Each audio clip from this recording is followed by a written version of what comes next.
안녕하십니까. 베이스캠프 학원에서 이번 2022년이죠. 선정고 1학기 기말고사 기출 분석을 맡게 된 우수종이라고 합니다.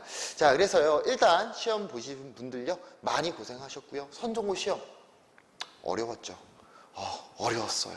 선정고 시험이 이번에 좀 어려운 문제들이 좀 다수 분포가 돼 있었고요. 그리고 그 문제들이 시간이 오래 걸리는 문제들로 구성이 돼 있었습니다. 그래서 여러분들 시험 때 많이 당황하셨을 거고, 뭐 선정고 학생들 시험 보고 막 울었다 막 이런 얘기들도 들리는데, 일단은요, 여러분만 어려웠던 게 아니라 모두가 어려웠던 거니까 멘탈 잡으시고요. 이미 끝난 시험 잊어버리시고, 앞으로 2학기 때는 조금 더 공부를 열심히 해서, 이제 여름방학이잖아요. 여름방학 때 2학기 준비 더 확실하게 해서 2학기 때는 눈물 흘릴 일 없이 우리 다 비웃는 거죠. 다른 학생들 비웃는 학생들이 되면 좋을 것 같습니다. 자, 그래서요, 선생님이 지금 좀 초췌해요.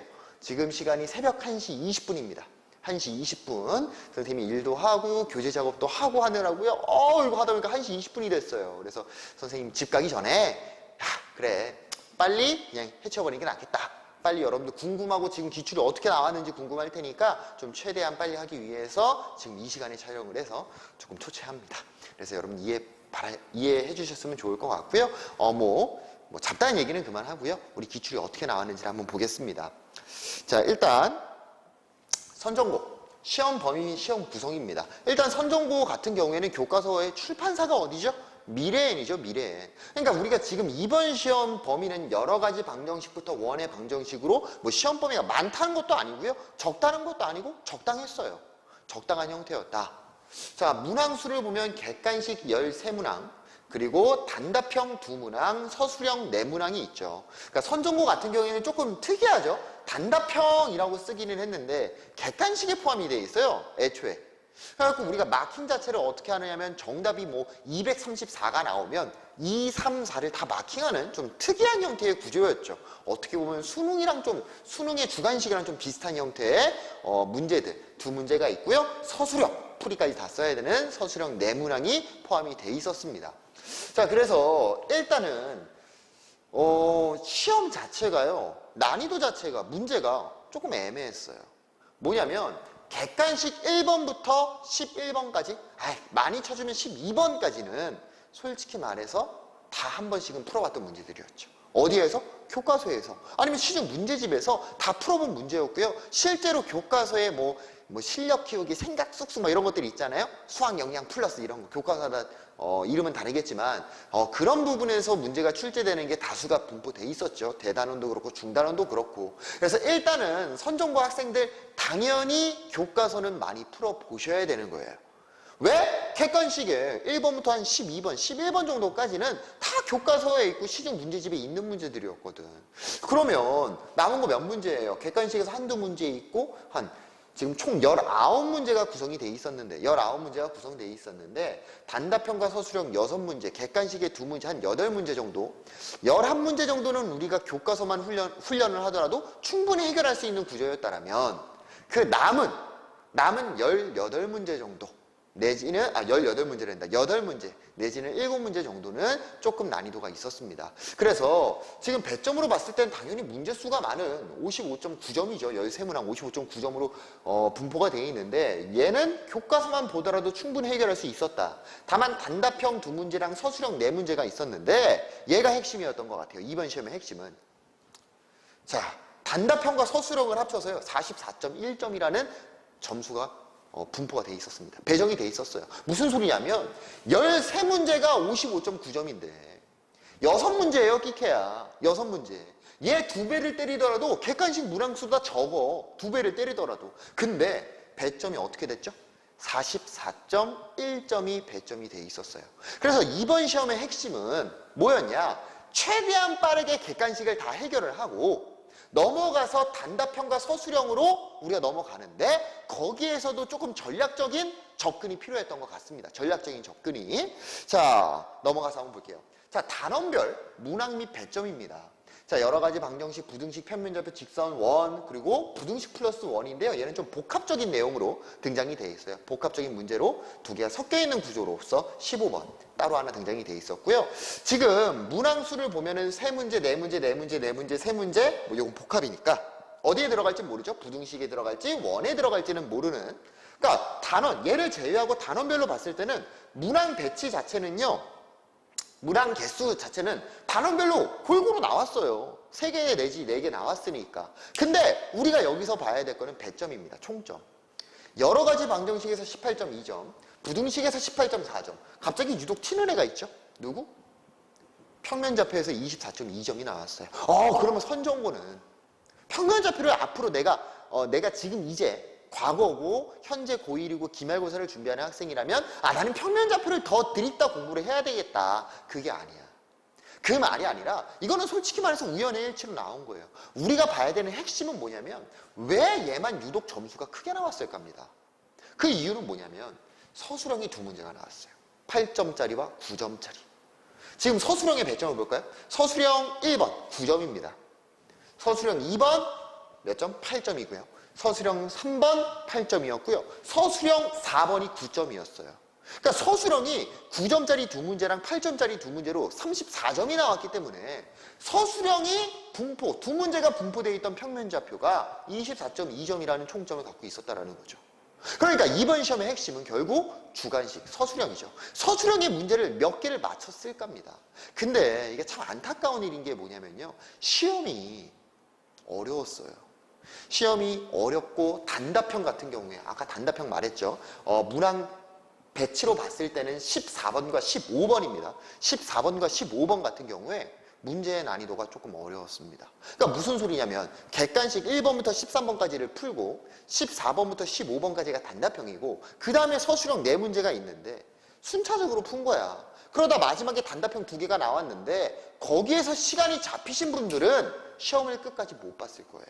지금 이 문제는요. 건너뛸 건 건너뛰었어야 됐고요. 이번 시험 같은 경우에는 핵심은 서술형 중에서 8점짜리 문제를 풀었냐 안 풀었냐가 이번에 등급에 좌지우지 했었던 것 같습니다. 좌지우지 할 거예요 아마도. 왜 이런 말을 하는 거예요 선생님? 서술형 8점짜리 문제가 쉬웠거든. 상대적으로 많이. 9점짜리 문제에 비해서 서술형 8점짜리 문제가 많이 쉬웠습니다. 그래서 여러분들이 참 너무 고지식하게 시험 문제를 풀다 보면은. 그러니까 혼자 공부할 때는 그렇게 하는 게 맞아요. 근데 시험은 제한된 시간이 있잖아요. 내신 시험 같은 경우에. 정시 같은 경우는 100분 보죠. 모의고사, 수학. 100분 동안 봤을 때는요. 그냥 차근차근 가도 돼요. 선생님 수학은 시간 관리가 중요하다라는데요. 알아서 건너뛰어져요. 그거 알아서 건너뛰더라도 굳이 골라갖고 얘 4점이니까 나중에 풀어야지. 그렇게 안 하더라도 알아서 건너뛰어지고요. 그 다음에 다시 돌아와서 풀면요. 냉정히 말하면 시간 관리? 내신보다는 훨씬 수월하게 할 수가 있습니다. 근데 내신 같은 경우에는 너무 타이트하잖아요. 45분 내지는 50분, 뭐 긴 학교는 1시간까지도 보죠. 뭐 일반적으로 한 50분이라고 가정을 했을 때 50분 동안 지금 19문제, 19문제 같은 경우에는 문항수가 많다라고는 볼 수 없어요. 보통은 20문제가 넘죠. 20문제, 22문제. 근데 문항수가 19문제가 나온 이유는 어려운 문제를 그만큼 넣었다라는 거야. 선정고 선생님들이요. 진짜 시험 잘 냈습니다. 시험 잘 냈어요. 어렵게 잘 냈어. 다만 아쉬운 건 뭐냐면 그 제한된 시간 안에 과연 학생들이 좀 많이는 아니더라도 학생들이 이 모든 문항들을 다 풀 수가 있을 것이냐. 그래서 그거는 조금 아쉬워요. 좀 어려운 문제의 개수를 1개 정도만 좀 줄여줬더라도 학생들이 끝까지 봤을 텐데 문항수가 조금 어려웠던 문제들이 좀 몇 개가 있어가지고요. 이거는 시험 시간 안에 완벽하게 풀면서 넘어가기에는 조금 좀 힘들었다라는 생각이 듭니다. 근데 어쩔 수가 없죠. 왜? 학교 선생님 마음이잖아. 우리는 그 학교 선생님 마음을 사로잡는 수밖에 없고요. 전략적으로 접근을 하셔야 됩니다. 그래서 여러분들 지금 1학기 기말고사가 너무 어렵게 나왔어요. 중간고사 뭐 어려운 문제, 킬러 문제 몇 개 있었지만 중간고사는 그래도 기말고사에 비해서 상대적으로 많이 쉬웠단 말이에요. 왜? 기말고사가 어려웠기 때문에. 많이 쉬웠어요. 그럼 2학기는 어떨까요? 같은 선생님들이죠.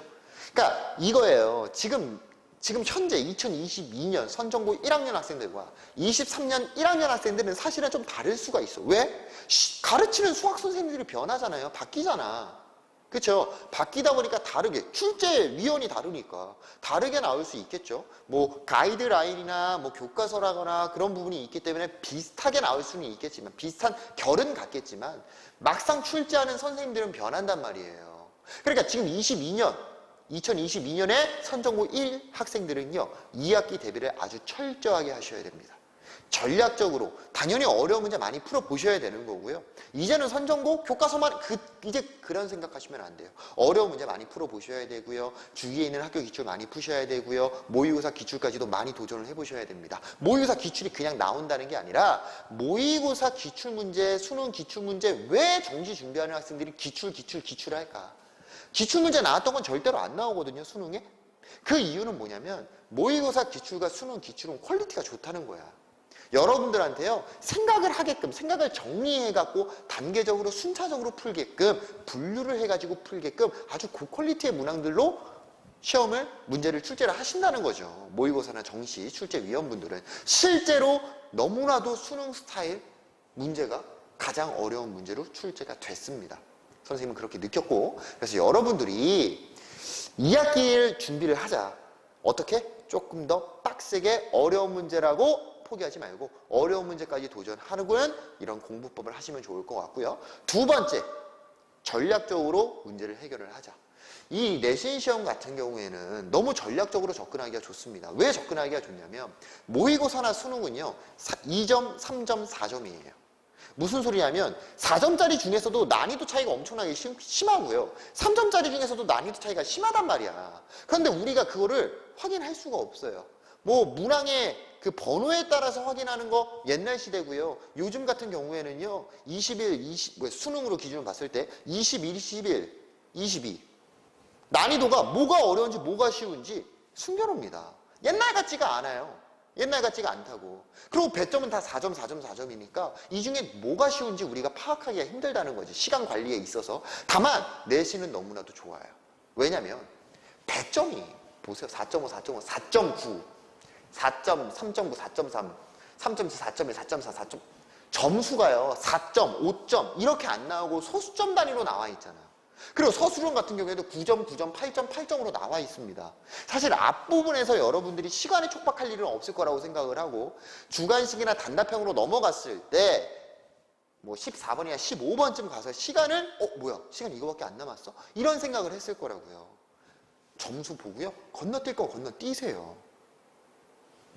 선생님 같으면 14번 4.9점이었습니다. 15번 어디 있죠? 15번 5.2점이었어요. 객관식 서술형이 아닌 객관식 단답형이지만 4.9, 5.2로요. 가장 배점이 컸단 말이지. 시간이 타이트하다라면 선생님 같으면 이 문제는 거들떠 보지도 않아요, 일단. 그리고 서술형 넘어간다고. 서술형 넘어가도 지금 서술형 1번이 9점이야. 서술형 2번, 3번은 8점이었고 4번이 9점이었어요. 서술형 3번과 서술형 2번부터 푸셨어야죠. 그렇게 관리를 해야 되는 거예요. 2학기 때 어떻게 시험이 출제가 될지는 모르겠지만 지금 수학 선생님들이 보여줬어. 야, 너네 나 문제 어렵게 낼 수 있어. 그런 역량이 있는 선생님들이야. 여러분들 조금 전략적으로 시험을 대하셔야 된다. 교과서 당연히 봐야 돼요. 객관식 같은 경우는 교과서에서 나왔지만 그 이후에 14, 15 그리고 서술형 4문제는 조금 난이도가 어려웠다. 근데 서술형 4문제에서도 8점짜리 2개 같은 경우에는 상대적으로 많이 쉬웠다. 자, 그러면 이번 시험의 키포인트입니다. 가장 어려웠던 문제들이야. 선생님이 이렇게 느꼈을 때 14번, 15번 그리고 서술형 4번입니다. 자, 이 세 문제가요, 어떻게 보면 1등급을 좌지우지할 수 있었다라는 생각이 들고요. 14번 같은 경우에는 조금 애매하지만 선생님이 느꼈을 때 문제 자체가 너무 좋았기 때문에 14번은 네모 박스를 쳐놨습니다. 그러니까 결국은 서술형 4번과 15번 문제를 해결을 한 친구들이 1등급을 맞았을 거고요. 이 문제들을 해결을 못했을 때는 1등급은 조금 힘들 수 있겠다. 아니면은 뭐 애초에 뭐 학생들이 다 시험을 망쳐가지고 이거 틀려도 1등급 나올 수도 있겠지만 사실 그럴 일은 없다고 생각을 하고요. 왜냐면 어디에든 수학 괴물들은 존재하잖아요. 어디에든 푸는 학생들이 존재를 합니다. 그래서 15번과 서술형 4번 그리고 14번 배점 어때요? 겁나게 큽니다. 건너뛰라는 거예요. 그래서 특히나 뭐 15번 같은 경우에는 단답형 2번 문제였습니다. 15번 같은 경우에는 선생님이 조금 좀 짜증도 났어요. 짜증도 났고 왜 짜증이 났냐면 이걸 제한된 시간 안에 과연 풀 수가 있었을까? 이걸 내신 시간 안에 과연 해결할 수가 있나? 차라리 얘가 서술형으로 나왔다라면 부분 점수라도 챙겨갈 수 있을 텐데 얘는 단답형이기 때문에 부분 점수도 못 챙기는 형태였거든요. 그래서 조금 아쉬웠다. 그럼 우리가 여기서 또 전략적으로 갈 수가 있겠죠? 뭐부터? 단답형 나왔어요. 배점을 봤더니 겁나게 큽니다. 당연히 한 번 정도 읽는 거는 가능은 한데 문제를 이거 좀 고민을 해봐야 되겠어. 단답형 건너뛰세요.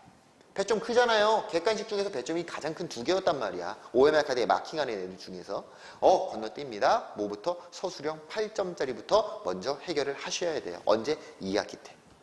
2학기 때는 제발 수학시험을 전략적으로 우리가 점수 따올 건 따오고 잃을 건 쿨하게 잃으세요. 집착하지 말고 따오는 게 더 큽니다. 괜히 한 문제 갖고 한 문제 맞췄어. 와 쾌감이야. 그거는 혼자 공부할 때 하시고요. 시험 안에서 그 시험 그 환경 그 안에서는 우리가 좀 전략적으로 접근할 필요가 있다. 자, 그래서 일단 시험을 준비를 해왔고 우리 베이스캠프 학원에서요 백캠 NJ 있죠. 백캠 NJ에서요 당연히 다수의 문제들이 그대로 거의 식 변형 그대로 출제가 됐습니다. 그래서 교과서에서 나온 거 아니면 너무 기본적인 문제들 같은 경우에는 선생님이 굳이 따로 스크린 캡처는 안 해왔고요. 몇 가지의 문제들을 한번 본다면 선정고 3번, 4번이죠. 기본 문제입니다. 기본 문제. 사실 요 정도는 충분히 맞췄을 거라고 생각을 하고요. 백캠 NJ2가 3번에 그대로 흡사하죠. 완전히 똑같습니다. 그대로 우리가 공부를 했다는 거 알 수 있을 거고요. 자, 그 다음에 백캠 NJ 4강 39번입니다. 직선 평행하고 수직이다. 직선 수직이고 평행이다. 요거 말만 바뀌었네요. 평행 수직인데 수직 평행으로 말만 바뀐 문제 출제가 됐고요. 자, 선정국 9번 문제였습니다. 선정국 9번 문제. 4점 있었다. 지금 그림이 생략돼 있지만, 그림을 선생님이 까먹고 안 갖고 왔네요. 그림이 생략돼 있지만, 거의 흡사한 구조의 문제였고요. 교과서에도 그대로 수록이 돼 있습니다. 다만 아쉬운 거는 교과서를 대충 공부하신 분들은 얘를 못 봤을 거예요. 왜 못 봤냐면, 지금 시험 범위가 어디까지였죠? 원의 방정식까지였어요. 그 다음에 도형의 이동이라는 단원이 있는데 걔가 시험 범위가 아니었죠. 그래서 얘가 어디에 나오냐면 대단원에 나와요. 대단원.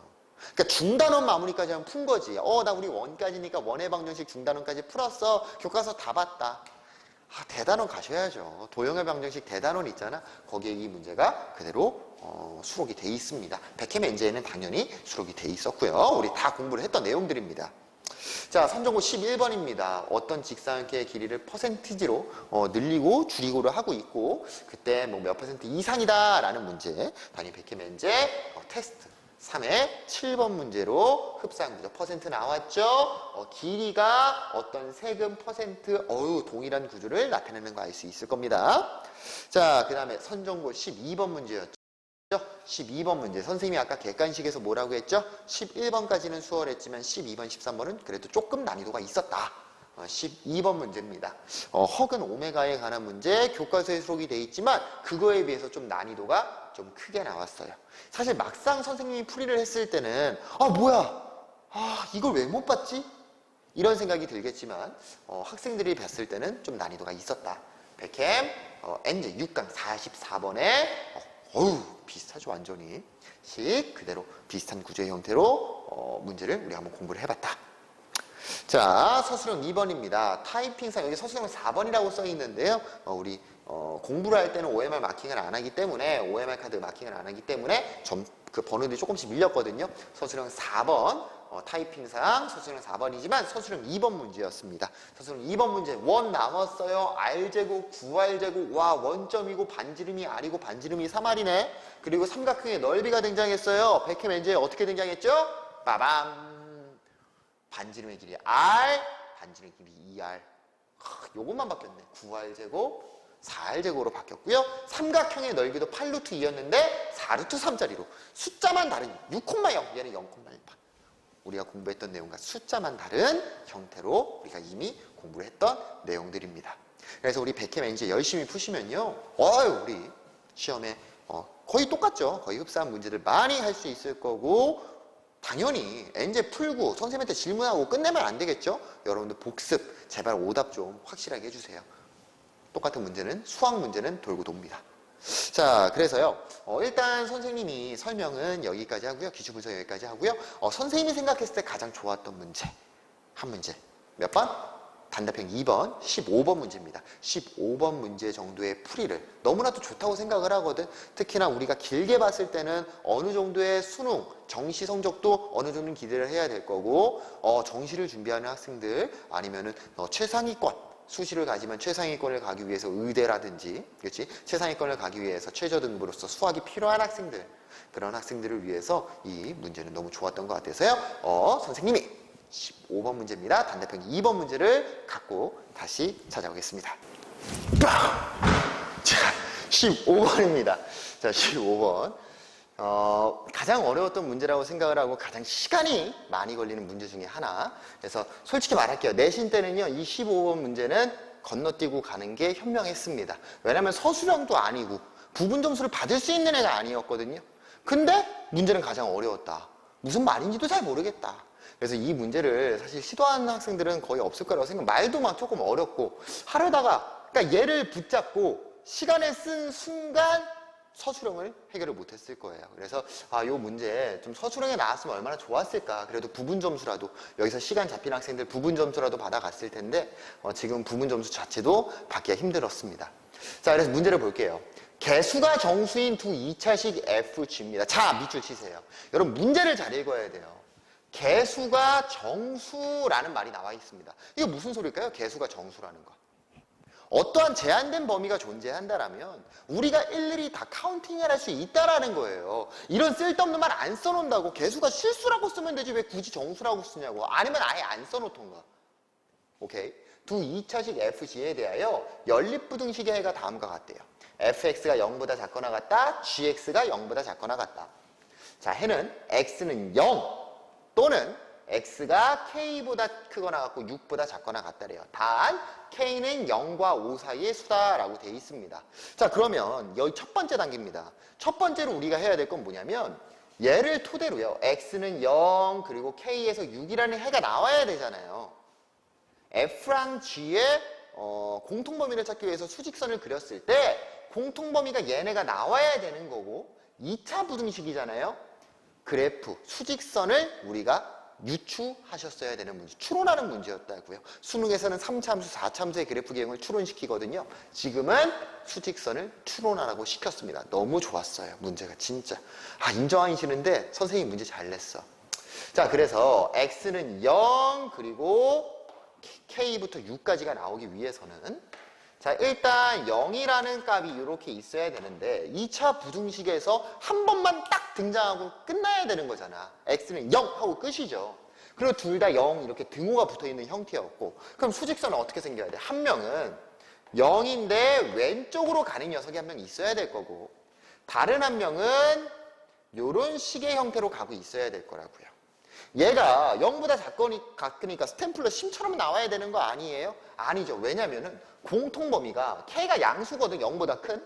오른쪽에서 공통범위가 더 생겨야 돼요. 그러니까 얘네 두 개가 둘 다 벌어지는 구조라면 이런 범위가 나올 수가 없겠지. 한 명은 스탬플러 심처럼 떨어져야 되는 거야. 이렇게.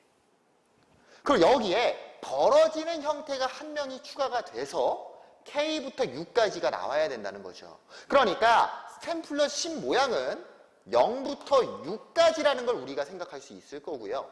벌어지는 형태의 구조는 0보다 작거나 같고 누구보다 k보다 크거나 같다라는 녀석이 나와야 되는 걸 우리가 알 수 있을 겁니다. 이렇게 수직선이 생겨야만 공통범위로 0이 나올 거고 k에서 6까지가 나올 거잖아요. 이해되셨어요? 자, 그러면 한 명의 해는 0이랑 6이고 다른 한 명의 해는 0이랑 누가 돼야 돼? k가 돼야 되는 거죠. 그래서 식을 쓸 거야. 한 명은 0이랑 6이니까 x-6이 됐을 거고요. 그리고 x-6 같은 경우에 스탬플러 심이고요. 작거나 같다의 범위였잖아. 우리 지금 최고차항 계수 알아요? 몰라요? 모릅니다. 그래서 얘를 a라고 잡았을 때 이 a는 작거나 같다인데 스탬플러 심 모양 제대로 나왔으니까 a는 0보다 큰 수라는 걸 우리가 유추할 수 있겠네요. 맞습니까? 자, 그 다음에 0보다 작거나 같고 k보다 크거나 같다가 나와야 돼요. 그러니까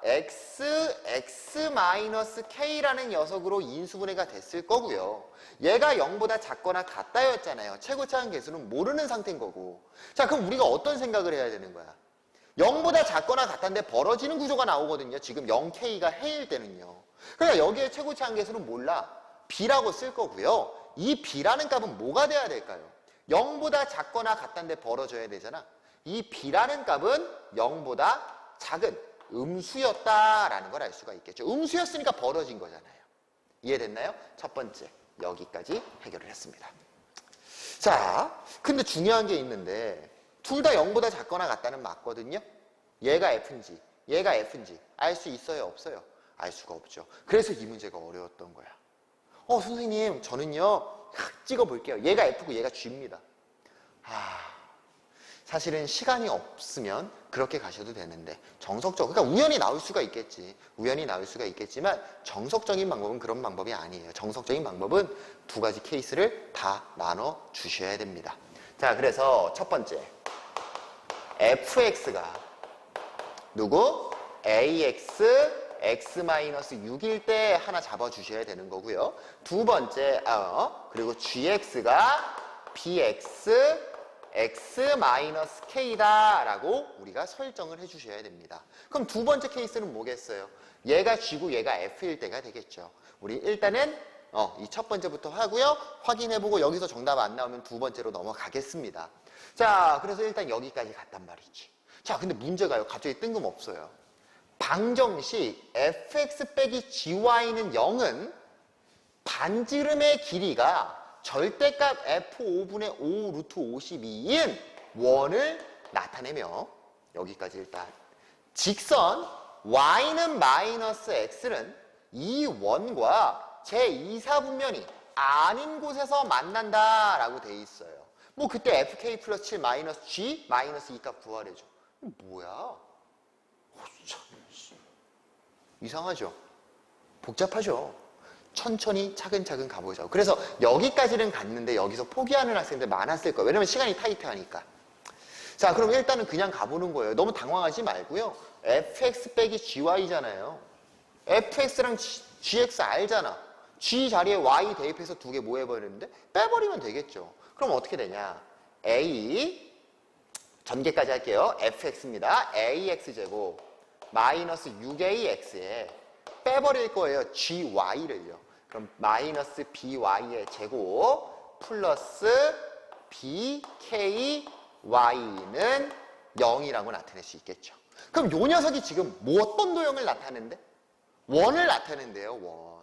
자, 나 이거 문제 너무 잘 낸 것 같아. 이거 문제 풀면서 선생님이 느낀 건 뭐냐면 아주 그냥 차근차근 너네 공부 제대로 했는지를 다 물어보셨거든. 학교 선생님이.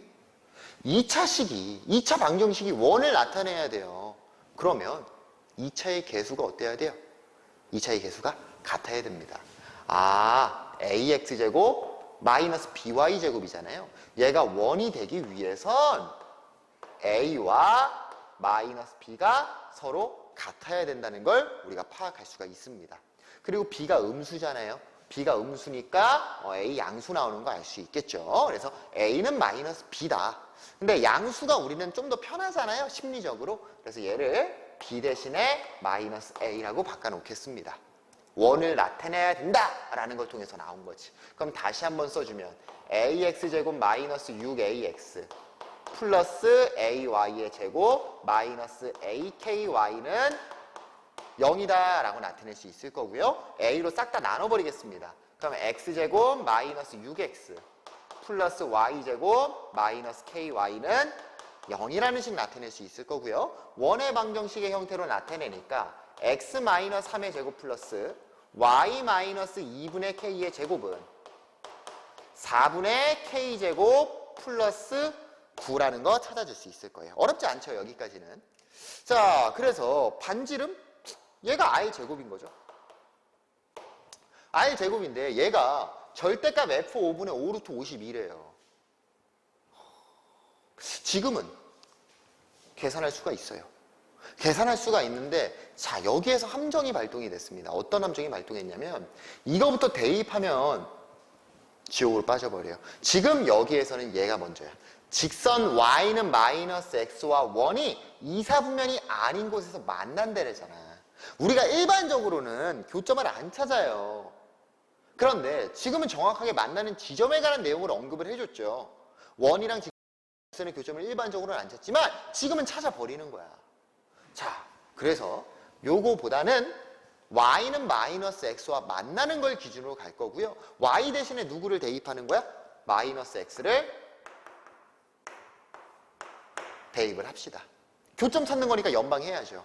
자, y 대신에 마이너스 x를 대입하니까 2x제곱 나올 거고요. 플러스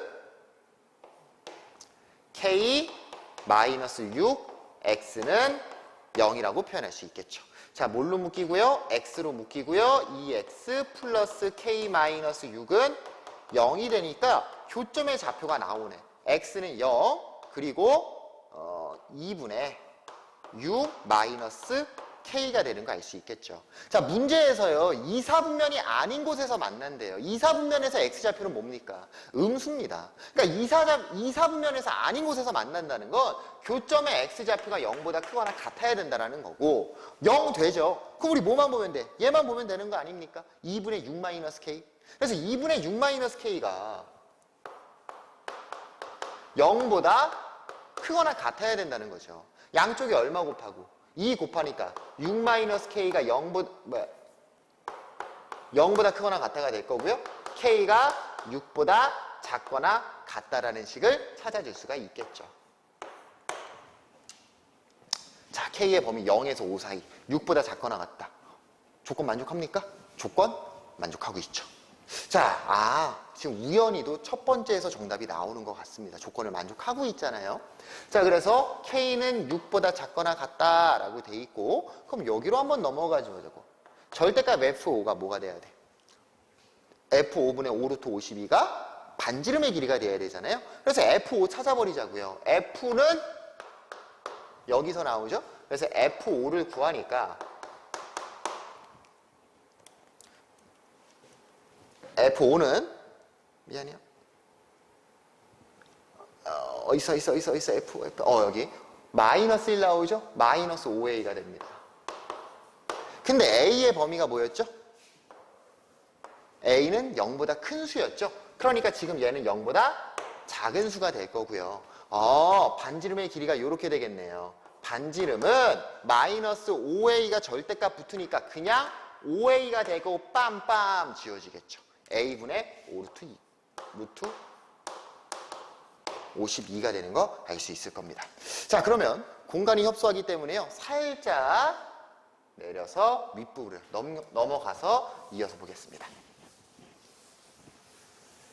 자, 우리가 찾은 게 뭐였냐면요.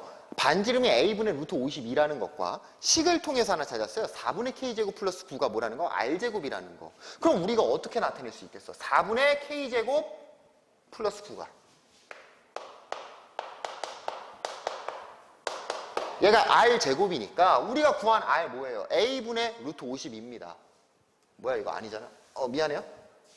4분의 k제곱 따로 써야 되는데. 4분의 k제곱 플러스 9는 a분의 루트 52가 r이었으니까 a제곱분의 52다라고 나타낼 수 있겠네요. 따라왔습니까? 좋습니다. 좋습니다. 자, 그래서 아니 여기서 이제 문제를 어떻게 진행을 할까? 식을 하나 더 찾아야 될까? 고민이 되는 거지. 자, 문제를 다시 읽어보는 거야. 자, 문제에서요. 엄청나게 중요한 말이 하나 써 있었어요. 우리가 어떤 말을 안 썼는지 알겠나요? 개수가 뭐다? 정수가 나와야 된다. 정수가 나온다라면 일일이 대입할 수 있어야 된다고요. 지금 A의 범위가 뭐였어? 0보다 컸잖아. 그리고 K는 0과 5 사이의 수였죠. 그러니까 우리는 A가 정수인 걸 알고 있으니까 대입을 하는 거야. 뭐를? A의 1부터 대입을 하자는 거죠. 자, 그래서 얘를 깔끔하게 하기 위해서 K제곱으로 정리를 할게요. K제곱 플러스 36은 A제곱분의 208이다 라고 나타낼 수 있을 거고요. K제곱은 A제곱분의 208 마이너스 36이 되는 거 알 수 있겠죠. 자, 그럼 이제부터 대입하는 겁니다. 첫 번째, a에다가 1 넣습니다. a에다가 1을 넣으니까 208 빼기 36이 돼서 k제곱은 172가 돼요. 잠깐만, k의 범위가 뭐였는데? 0에서 5 사이의 수였잖아요. 그러니까 k제곱의 범위는 25보다는 작아야 될 거고 0보다는 큰 범위가 나와야 된다고. 돼요? 안 돼요? 안 됩니다. 자, 두 번째. a에다가 얼마 대입해? 2 대입합니다. a에 2를 대입하니까 4가 되겠죠. 4. 52 빼기 36입니다. 52, 4니까 52 빼기 36. 52 빼기 36이니까 k제곱 얼마야? 어우, 무슨 계산이 안 되니. 16 나오는 거 알 수 있겠죠. 16. 그럼 얘는 돼, 안 돼? 되네? k는 얼마? k는 4. 자, 세 번째 가겠습니다. 세 번째, a가 얼마일 때? a가 3일 때. 자, a가 3이 되면은 9분의 208이 되고요. 약분 한번 합니다. 약분 안 되네요. 약분이 안 됩니다. 대략적으로 한번 찾아본다면 얘는 208을 9로 나누니까 9, 2, 18, 28, 3, 9, 27, 23점 머시기가 된다고. 그러니까 k제곱이 뭐가 되냐? 23점 머시기 마이너스 36이 돼서 음수가 나와버려요. k제곱이 음수 나오면 돼요? 안 돼요? 안 되죠. 끝났네요. a는 얼마가 될 거고요. 2가 될 거고요. k는 얼마가 되는 거야? 4가 되는 거 알 수 있겠지. 그럼 그에 따라서 우리가 누구로 할 수 있어? b는 마이너스 2였다라는 것도 우리가 체크할 수가 있겠네요. 끝났습니다. 지금 우연히도 첫 번째에 나온 거야. 이거 원래 뭐 해야 돼요? 두 번째도 하셔야 돼요. 두 번째에서는 안 됩니다. 선생님이 미리 말한다면. 어디에서 안 된다면 얘 때문에 안 돼요. 이 과정에서 k가 6보다 작거나 같다 했잖아. 얘가 k가 6보다 크거나 같다가 나와요. 두 번째로 하는요. 그래서 0에서 5 사이라는 범위를 만족하지 않아서 두 번째 케이스가 안 돼요. 시간 관계상 그 두 번째 케이스는 하지는 않을 겁니다. 우리 현장에서 기출문제 분석하면 그때 하세요. 알겠죠? 좋아요. 자, 그래서 얘 안 된다. 그래서 a는 2, b는 마이너스 2, k는 4다. 그러면 우리 깔끔하게 한번 정리해 볼까요? 이 수직선은 이제 지워도 될 것 같은데요. 수직선 유추하는 건 동영상으로 찍어 놨으니까 돌려가서 보시면 될 것 같아요. 혹시나 여기 부분 필요하신 분들은.